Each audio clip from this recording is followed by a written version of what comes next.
Sa isa nga pong page, nakatanong doon na Boy Abunda, iniiwasan bang ma-interview si Carlos Yulo at nakalagay dito ay gmanetwork.com pero hindi natin alam kung legit ba na sa GMA Network nga ang nasabi nga pong pahayag na ito kung iniiwasan ba talaga ni Boy Abunda si Carlos Yulo na ma-interview.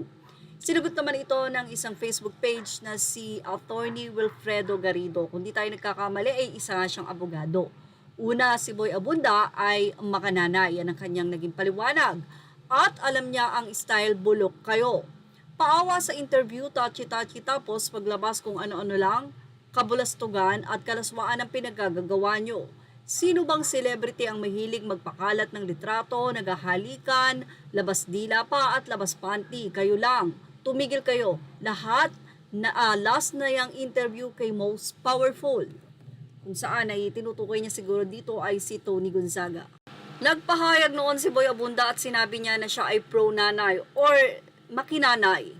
Pero hindi naman daw niya sinasabi na ang lahat ng nanay ay tama. Marami ang sumusuporta kay EJ Obiena.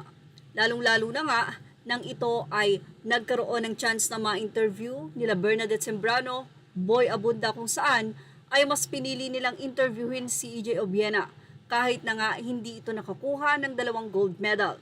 Pero marami ang humahanga ngayon kay EJ dahil sa pananaw niya pagdating sa pamilya. Naikukumpara tuloy itong si Carlos Yulo na ngayon nga ay tinanggal na bilang ambassador ng Milo at si EJ Obiena na nga ang ipinalit dito. Ang tanong, iniiwasan nga ba ni Boy Abunda itong si Carlos Yulo na ma-interview? Bakit nga ba hindi nila ini-interview si Carlos? Anyway, hindi po natin alam kung ano ang sagot. Siguro nga ay dahil pro-nanay at makiina talaga si Boy Abunda. At siguro ay hindi niya kayang maatim ang ngayon ay lumalabas sa social media ang boses na kung saan ay sinigawan at pinagsabihan ni Carlos Yulo ang ina ng tahasang magnanakaw at sinungaling. Marami ang umuunawa kay Carlos, pero marami din ang nalulungkot dahil hindi nila ina-expect na may isang bata na magsasabi nun sa kanyang ina. Marami ang humahanga kay EJ dahil na rin sa mga ibinabahagi nito pagdating sa pamilya.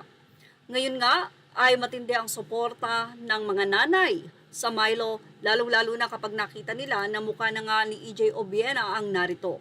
Samantala, napakalaki naman daw ang nasayang para kay Carlos Yulo dahil puro tila incentives na lang ang natatanggap nito pero walang kumukuha bilang endorsers sa nasabi nga pong 2 times gold medalist. Ang tanong ay mai-interview kaya si Carlos or kaya naman ay si Chloe sa Fast Talk. Yan ang ating abangan. At yan ang ating Showbiz Now update. Images are all credit to the rightful owners. Thank you for watching Showbiz Now.